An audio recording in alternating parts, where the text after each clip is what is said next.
धन्यवाद सभापति महोदय। मैं माननीय प्रधानमंत्री जी का आभार प्रकट करता हूं जिन्होंने बोलने का अवसर भी दिया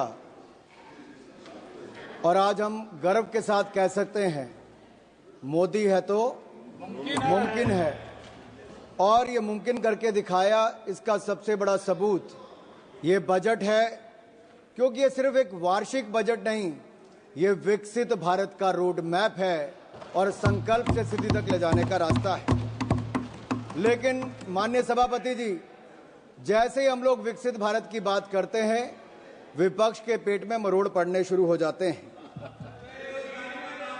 और यही नहीं, ये दर्द थोड़ा इससे भी ज्यादा दिखेगा। जावेद साहब सुनिए, पिछले कल ही नतीजे आए हैं सुनिए और दिल्ली के चुनाव के नतीजों ने बताया कि दिल्ली वालों ने आपदा मुक्त दिल्ली कर दी है और ये कह दिया कि केवल नारा नहीं है, दिल्ली के दिल में मोदी है, ये करके दिखाया है।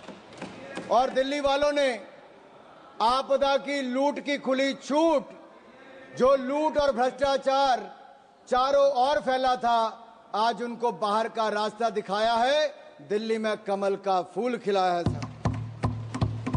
महान जनता ने, दिल्ली की महान जनता ने 10 साल के कुशासन और प्रदूषण को बाहर का रास्ता दिखाया। दिल्ली की जनता ने मोदी जी के विकास का मार्ग चुना है। आज मैं ये कह सकता हूं, आज अंधेरा छटा है, आपदा का बादल फटा है, दिल्ली के सौभाग्य का सूर्योदय हुआ है, क्योंकि दिल्ली में कमल खिला है, दिल्ली में कमल खिला है। यही नहीं, हमारे बड़े बुजुर्ग कहते हैं कि जब माता लक्ष्मी आपके ललाट पर आपका तिलक करने आए तो मुंह धोने ना चले जाएं, फटाफट अपना तिलक कराएं। और इसी तरह का अवसर किसी को गंवाना नहीं चाहिए। ऐसा ही मोदी सरकार ने अवसर दिया, जहां मां लक्ष्मी आप सबके द्वार आई है। 12 लाख तक कोई टैक्स नहीं लगेगा, इनकम टैक्स नहीं लगेगा, जो आज तक संभव नहीं हुआ। इसलिए तो कहते हैं मोदी है तो मुमकिन है, क्योंकि 12 लाख तक जीरो टैक्स कर दिया है। और मैं विपक्ष के मित्रों से कहना चाहता हूं, अब तो थोड़ा चेहरे पे मुस्कुराहट लाइए, पूरा देश खुश है भाई, आपको भी टैक्स नहीं देना पड़ेगा। मैं आगे बताऊंगा इंदिरा जी के समय क्या क्या होता था। आज भारत के 4 ग्रोथ इंजन तय हुए हैं, एग्रीकल्चर हो, एमएसएमई हो, इन्वेस्टमेंट हो या एक्सपोर्ट हो। और हमने जो विकसित भारत के लिए लक्ष्य तय किए हैं माननीय सभापति जी, वो भी सन 2047 तक शून्य गरीबी होगी, गरीबों को गरीबी से मुक्ति मिलेगी। वहीं पर 100% गुणात्मक शिक्षा दी जाएगी, हर व्यक्ति को अच्छी स्वास्थ्य की सुविधा और सस्ते दाम पर दी जाएगी। और वहीं पर श्रमिकों का कौशल विकास होगा और उचित उनको रोजगार के अवसर दिए जाएंगे। हमारे विकास की भागीदारी में महिलाओं को 70% उनका योगदान इकोनॉमिक एक्टिविटीज में होगा। और हमारे किसानों के दम पर भारत दुनिया की फूड बास्केट बनेगी, यानी कि food basket of the world हम भारत को बनाकर दिखाएंगे। माननीय सभापति जी, हमारा मानना है मध्यम वर्ग खुश तो देश खुश, किसान का सम्मान तो देश का सम्मान, गरीब का भला तो देश का भला।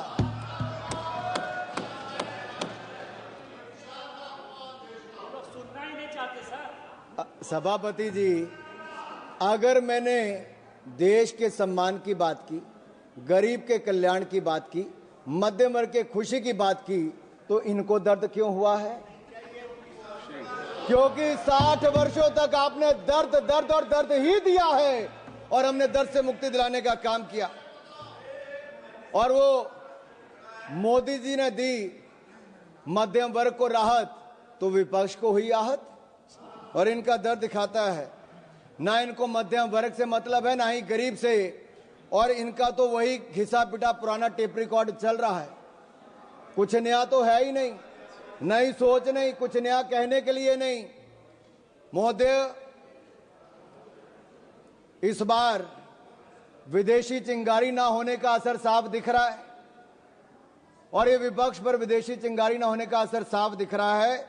उधर चिंगारी बुझी और इधर विपक्ष बुझ गया है। समझ रहे हैं ना आप? निशिकांत जी ने सुबह बताया भी था थोड़ा सा, और समझदार को तो इशारा ही काफी होता है। इनके जमाने में इनकम टैक्स का चाबुक चलता था, टैक्स टेररिज्म था, और ये टैक्स का चाबुक चलाने वाले हमसे पूछ रहे हैं कि आपने बजट ऐसा क्यों दिया है। और राहुल गांधी जी क्या कहते हैं? नेता प्रतिपक्ष कहते हैं, Rahul ji calls it as a banded budget. अरे आप लोग घाव देते रहे, हम घाव भरते रहे। Late me say this is not a bandage budget, this is a booster budget, this is a booster budget, this is a booster shot. और जो कहते हैं कि पैराडाइम शिफ्ट की बात करते हैं, माननीय सभापति जी मैं कहना चाहता हूं पैराडाइम शिफ्ट तो आया है। यूपीए के समय स्कैम भारत था, आपके समय 2G स्कैम हो, कॉमनवेल्थ गेम्स स्कैम हो, अंतरिक्ष देवास स्कैम हो, कोल स्कैम हो, अगस्ता वेस्टलैंड स्कैम हो, स्कैम पर स्कैम था। और ये स्कैम भारत से आज सक्षम भारत की ओर कोई लेकर आया है तो नरेंद्र मोदी जी लेकर आए हैं। आज हम बात करते हैं एस्पिरेशनल इंडिया की, स्टार्टअप इंडिया की, विकसित इंडिया की, खेलो इंडिया की। अभी दयानिधि मारन जी खेलो इंडिया की बात कर रहे थे। वो अपने राज्य के खेल मंत्री की बात तो की, ये नहीं बताया कि मोदी जी ने खेलो इंडिया दिया था और तमिलनाडु में कराने का निर्णय हमने लिया था। उस समय मैं ही खेल मंत्री था, मोदी जी ने लिया था। And let me say this to each and everyone, aspirational India will not sit until we make India विकसित। और ये विकसित भारत हम बनाकर रहेंगे। हमारी एक नहीं अनेक योजनाएं उसी दिशा में है। कांग्रेस के समय जब बजट था तो एक फैमिली के वेलफेयर के लिए था। आज मोदी सरकार का बजट नेशनल वेलफेयर के लिए, नेशनल वेलफेयर के लिए। इनके लिए परिवार प्राथमिकता थी, हमारे लिए देश प्राथमिकता है। और इसीलिए आज लगातार हम लोग आगे बढ़ रहे हैं। मुझे पता है आप लोग मिडिल क्लास के नाम पे, आपके चेहरे पे दर्द क्यों दिखा। ये दर्द जो झलका है ना साहब इनका, इनके लिए मिडिल क्लास के वर्ग, टैक्स पेयर, इनकी तिजोरी भरने वाला था। टैक्स तो मिडिल क्लास देता था, घोटालों में कांग्रेसी पैसा खा जाते थे, एक के बाद दूसरा स्कैम करके दिखाते थे। इन लोगों के लिए मिडिल क्लास इनकी तिजोरी भरने वाला है। हमारे लिए मोदी जी के लिए मिडिल क्लास ग्रोथ पार्टनर है, देश के विकास का भागीदार है। इनके समय टैक्स टेररिज्म था, टैक्स कलेक्शन, उस पर प्रेशर बनाया जाता था। हमारे समय टैक्स में राहत दी जाती है और साथ ही साथ टैक्स कलेक्शन बढ़ाकर भी दिया जाता है। One nation one tax, GST लाने का किसी में दम था तो प्रधानमंत्री नरेंद्र मोदी जी लेकर आए। आज रिकॉर्ड जीएसटी कलेक्शन है साहब, 1,75,000 करोड़ रुपया औसतन हर महीने का टैक्स कलेक्शन है। उसका सबसे बड़ा लाभ राज्य की सरकारों को मिल रहा है। और ये बजट केवल जीडीपी का आंकड़ा नहीं, या मैं कहूं जीडीपी का नहीं, जो ग्रॉस डोमेस्टिक प्रोडक्ट आप कहते हैं वो नहीं, ये जीडीपी हमारे लिए है गरीब, देशभक्ति और प्रगति। जीडीपी गरीब, देशभक्ति और प्रगति इनके लिए है। मिडिल क्लास का पैसा अब कांग्रेस के खाते भरने के लिए नहीं, मिडिल क्लास के अपने खाते में जाएगा। क्योंकि मिडिल क्लास के भाई और बहनों, अब आपको 12 लाख तक कोई टैक्स नहीं देना पड़ेगा, आपको टैक्स मुक्त कर दिया जाएगा। राहुल जी जीरो चेक कर लीजिए, 1 जीरो और भी। अच्छा सुप्रिया जी नहीं दिखाता, चलो सुप्रिया जी ने कहा मैं नहीं दिखाता। ये कांग्रेस की सीटों की बात नहीं है, मैंने छोड़ दिया सुप्रिया जी। सुप्रिया जी वो रेफरेंस सुप्रिया जी, अगर आपको लगता है कि हमने मध्यम वर्ग के लिए 0% टैक्स किया है 12 लाख तक, अगर आपको लगता है दर्द हुआ है, आपको इससे खुशी नहीं है, तो आपकी खुशी से ज्यादा हमें देश के करोड़ों मध्य वर्ग के चेहरे पे खुशी दिखती है, क्योंकि ये देश के विकास में एक बड़ा योगदान देने वाली है। ये जीरो गिनने की बात, आप उनको मत एड्रेस करिए, आप इधर एड्रेस। माननीय सभापति जी, ये जीरो चेक करने की बात मैंने राहुल गांधी जी से की और वो आपने रेफरेंस दिया है, और मैंने रेफरेंस दिया है और मैं आप सबके सामने पूछ, माननीय सभापति जी, सन 2014 के लोकसभा चुनाव दिल्ली की जनता ने कांग्रेस को कितनी सीटें दी? 2015 के विधानसभा में कांग्रेस को कितनी सीटें दी? 2019 के लोकसभा में कितनी सीटें दी? 2020 के विधानसभा में कितनी सीटें दी? 2024 के लोकसभा में कितनी सीटें दी? 2025 के विधानसभा में कितनी सीटें दी? अगर ये जीरो का रिकॉर्ड बनाने का काम किसी ने किया है तो राहुल जी के नेतृत्व में कांग्रेस पार्टी ने किया है। आप नहीं, nothing will go on record, nothing will go on sir, ये दिल्ली वालों ने तो कांग्रेस को बड़ा जीरो दे दिया, अब बंगाल में भी तृणमूल का जीरो होने वाला है।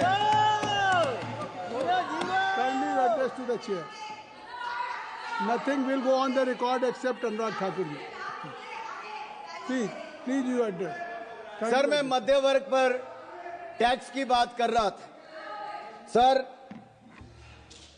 मेरा तो उस समय जन्म भी नहीं हुआ था, लेकिन 28 फरवरी 1970, सर मैं जून 1975 की बात नहीं कर रहा जब इंदिरा जी ने इमरजेंसी लगाई थी, मैं 28 फरवरी 1970 की बात करता हूं जब इंदिरा गांधी जी ने बड़ी निर्ममता के साथ इस देश के सामने मिडिल क्लास पर टैक्स लगाने की घोषणा की थी। और मैं एक टेप लाया हूं, मैं सुना दूं आपके सामने, इंदिरा जी का भाषण सुनाऊं थोड़ा सा? क्या कहा? नहीं, जमा कर दीजिए, नहीं जमा कर, आप जमा कर दीजिए। नहीं, इनमें से बहुत सारे नहीं, आप सर, अपनी बात, इंदिरा जी ने नहीं सर, ये कांग्रेस पार्टी, कहां मैं इजाजत दे रहा हूं, आप बढ़िए।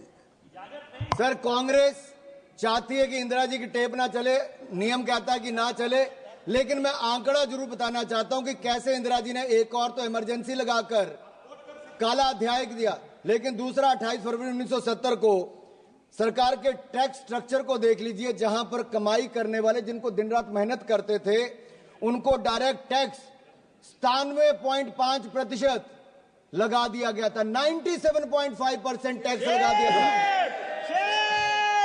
और सर, मैं सुप्रिया जी से पूछना चाहता हूं, मनीष तिवारी जी और अन्य विपक्ष के नेताओं से पूछना चाहता हूं, उस समय का 97.5% टैक्स ठीक था या आज नरेंद्र मोदी जी की सरकार में जीरो टैक्स ठीक है?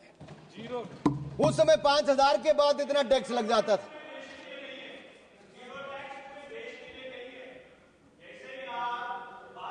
रिकॉर्ड में नहीं जा रही,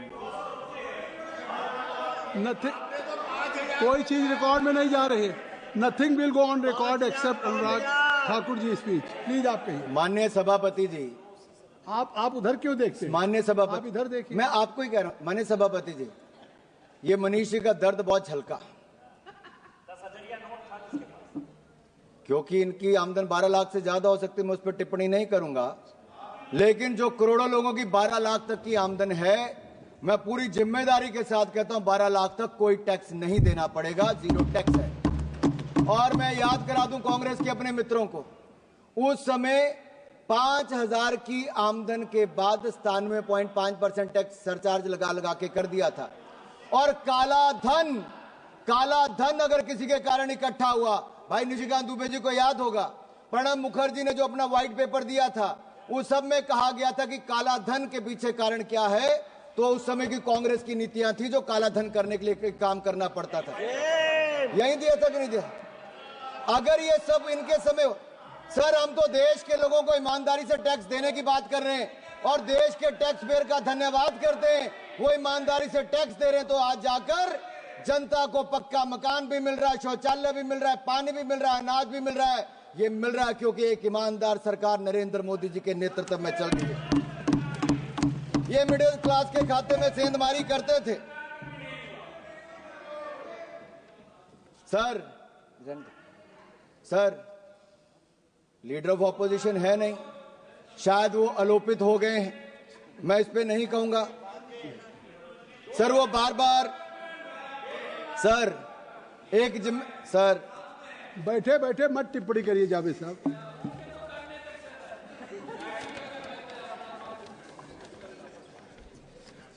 सर मुझे एक दो बातें यहां पे जरूर कहनी है। मैंने मध्यम वर्ग की बात की, लेकिन गरीब की बात जरूर करूंगा। सर एक राजनीतिक दल ऐसा है जिनके पहले प्रधानमंत्री से लेके मोदी जी से पहले के प्रधानमंत्री यानी कि नेहरू जी से लेके मनमोहन सिंह जी तक, इन सब लोगों ने गरीबी हटाओ का नारा लगाया, गरीबों को छलने का काम किया और गरीबों के लिए गड्ढे खोदने का काम किया। लेकिन एक गरीब मां के बेटे नरेंद्र मोदी जी ने मात्र 10 वर्षों में कर दिखाया जो आप 60 साल में नहीं कर पाए। 4 करोड़ गरीबों को पक्के मकान बनाकर दे दिए और 3 करोड़ पक्के और मकान मंजूर कर दिए। लेकिन इनके किसी सांसद की सदस्यता जाने पर जब मकान खाली करने को कहा जाता है तो इनका दर्द तब झलकता है कि मकान खाली कर दिया, मकान नहीं है। आप सोचो 70 साल तक वो लोग कितने अपने मकान को छोड़ना पड़ता था, और मोदी जी ने तो 25 करोड़ गरीबों को मल्टी डिमेंशनल पॉवर्टी लाइन से बाहर निकाला है। ये अपने आप में दुनिया कहती है कि क्या शानदार काम Narendra Modi. But sir, the people who have a habit to go overseas and speak in universities like Oxford, Cambridge, and they say poverty is a state of mind, तो इनके माइंड दिखते हैं, इनकी सोच दिखती क्या है। हमने विदेशी मानसिकता नहीं रखी, हमने देशी अपना जो तरीका है उससे काम किया, और जहां एक और हमने करोड़ों गरीबों को पक्का मकान बनाकर दिया। हमने संकल्प लिया है 2047 से पहले भारत को गरीबी मुक्त करेंगे, जीरो पॉवर्टी बाय 2047 करके दिखाएंगे। लेकिन सर कुछ लोगों की दिक्कत है, कुछ लोग अमेठी रायबरेली जाते हैं तो उनको तो झोंपड़ियां चाहिए थी, सड़कों पे लेटे हुए गरीब चाहिए थे, फोटो सेशन के लिए झोंपड़ी होनी बहुत जरूरी थी, वर्षों तक ये होती रही, कलावती चाहिए थी। अभी वो पिछली बार जरा साउथ से आके वापस नॉर्थ में आए तो पूछ रहे थे झोंपड़ी कोई मिली नहीं, फोटो सेशन कहां करवाएंगे। तो वहां के लोगों ने कहा भाई नरेंद्र मोदी की सरकार ने पिछले 10 सालों में यहां के लाखों गरीबों के लिए पक्का मकान बनाकर दे दिया। अब उनको समृद्धि और स्वाभिमान के साथ जीना सिखा दिया है और गरीबी रेखा के पार ले जाने का काम नरेंद्र मोदी जी की सरकार ने किया। मैं तो इतना ही कहूंगा, आपने गरीब और गुरमत में उनको रखा। सर मुझे जो एक दो बातें यहां पर और करनी है, मैं इतना ही कहूंगा सभापति जी, विपक्ष की बातों में सच का अभाव है क्योंकि झूठ बोलना तो इनका स्वभाव है। और मैं आंकड़े देकर बताता हूं, अगर इनकी 2014 में 16 आईआईटी थे, आज बढ़कर 23 हो गए, 13 आईएम थे, आज बढ़कर 21 हो गए, 9 ट्रिपल आईटी थे वो 25 हो गए, 7 एम्स थे 24 हो गए, 308 मेडिकल कॉलेज थे 760 हो गए, 740 यूनिवर्सिटी थी 1200 यूनिवर्सिटी हो गई, 74 एयरपोर्ट थे 160 एयरपोर्ट हो गए, 91,287 किलोमीटर नेशनल हाईवे था जो आज बढ़कर 1,50,000 किलोमीटर से ज्यादा हो गया। ग्रामीण सड़कें 3,23,000 किलोमीटर थी, आज 7,60,000 किलोमीटर हो गई। 248 किलोमीटर मेट्रो था, आज 1,000 किलोमीटर होकर दुनिया का तीसरा बड़ा मेट्रो बन गया। हमारी बिजली का उत्पादन 247 गीगावाट से बढ़कर 447 गीगावाट हो गया। यही नहीं, हमारा देश जो 10वें नंबर की अर्थव्यवस्था था आज दुनिया की 5वीं बड़ी अर्थव्यवस्था बन गया है और अगले 3 सालों में दुनिया की तीसरी बड़ी अर्थव्यवस्था बन जाएगा।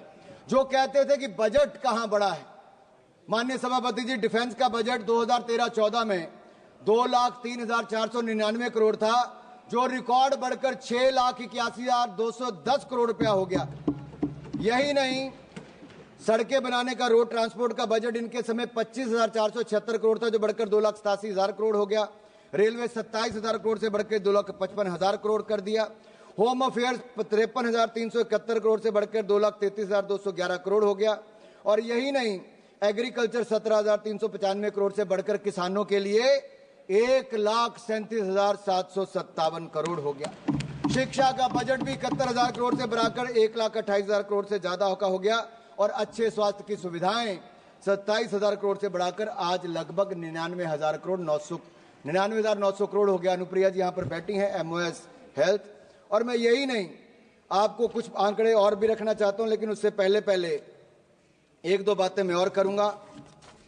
जहां एक और गरीबों के उत्थान के लिए हमने काम किया है, वहीं पर न्यूक्लियर एनर्जी मिशन के लिए 2047 तक 100 गीगावाट हमारी कैपेसिटी हो, तो न्यूक्लियर पावर कैपेसिटी प्राप्त करने के लिए स्मॉल मॉड्यूलर रिएक्टर के निर्माण के लिए 20,000 करोड़ रुपए का प्रावधान भी किया है। और सन 2033 तक हमारे 5 इंडिजिनियस स्मॉल मॉड्यूलर रिएक्टर बनकर तैयार हो जाएंगे। यही नहीं सर, विपक्ष के कुछ नेताओं ने और विशेष तौर पर राहुल गांधी जी ने कहा कि उनको कुछ दिखता नहीं है। सर, ना उनको युवा दिखते हैं, ना युवाओं की उद्यमिता दिखती है।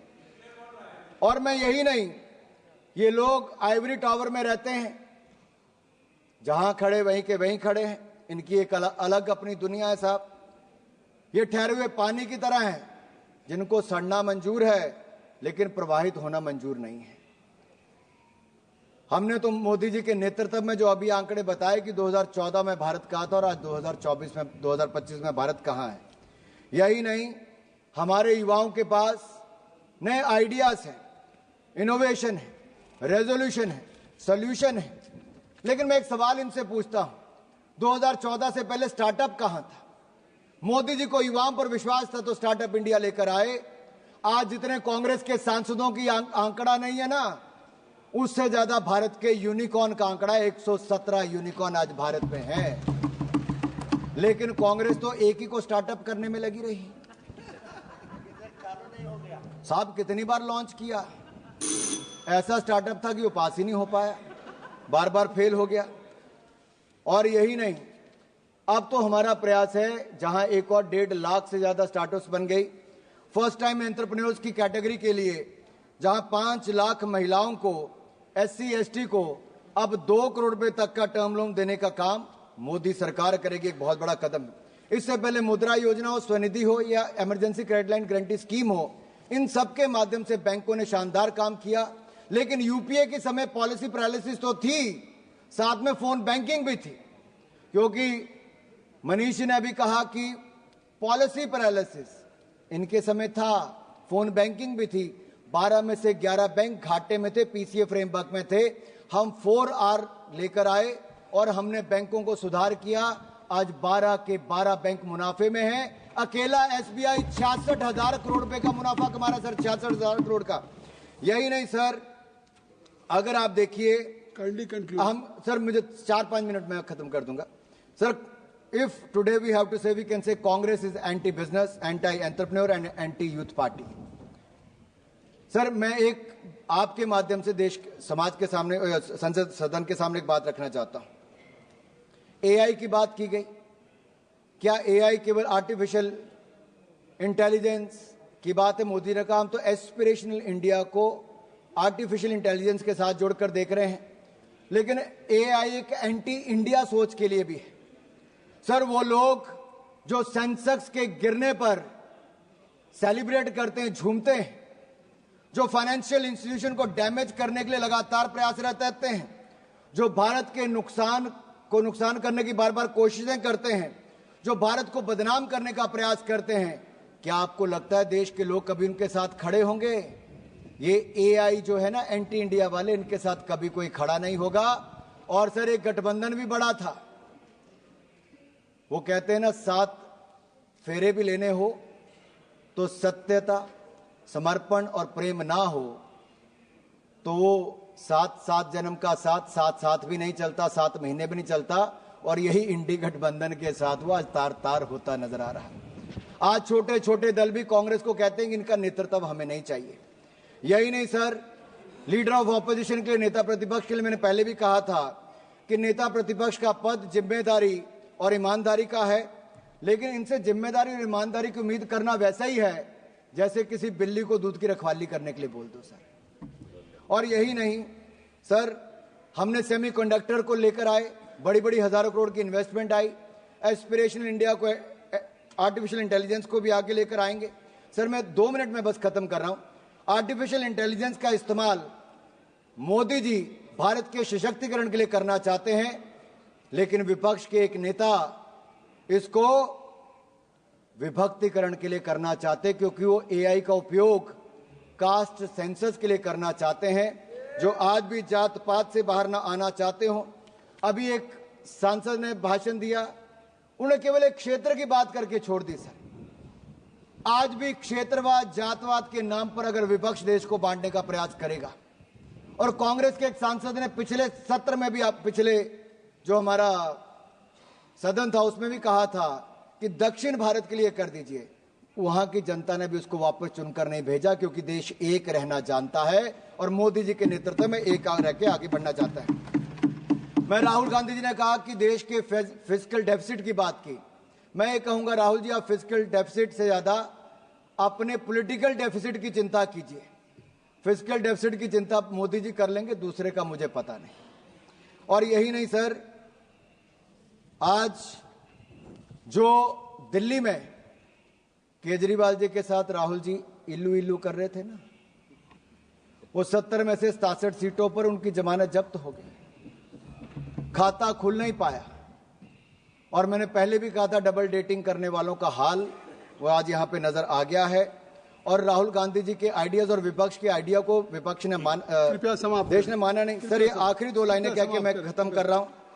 सर क्योंकि मैं इतना ही कहूंगा, उन्होंने आंकड़े दिए हैं ना, आज देश और दुनिया में सर एक बहुत बड़ा आयोजन चल रहा है, वो है दिव्य और भव्य महाकुंभ का। भक्ति, अध्यात्म और सामाजिक समरसता से ओत प्रोत भारत का दर्शन करने का इससे अवसर मिलता है।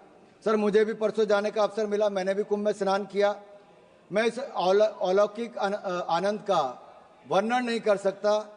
वैसे वहां के माहौल के बारे में एक बात जरूर मैं कर सकता हूं कि जात पात पूछे नहीं कोई, हरि को भजे सो हरि के होई। धन्यवाद।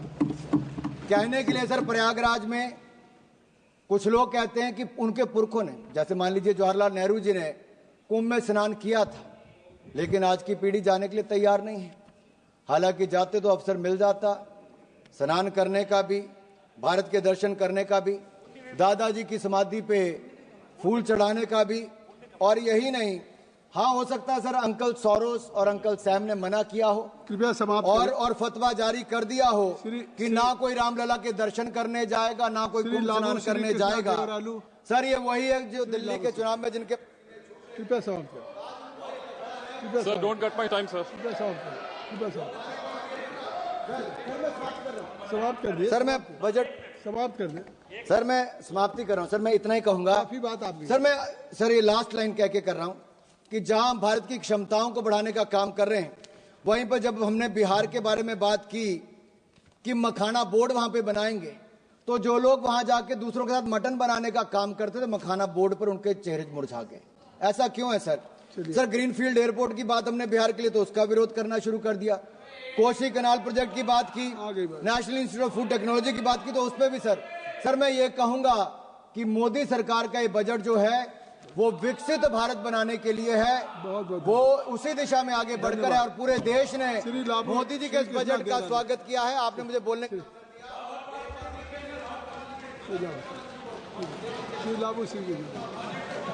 सर,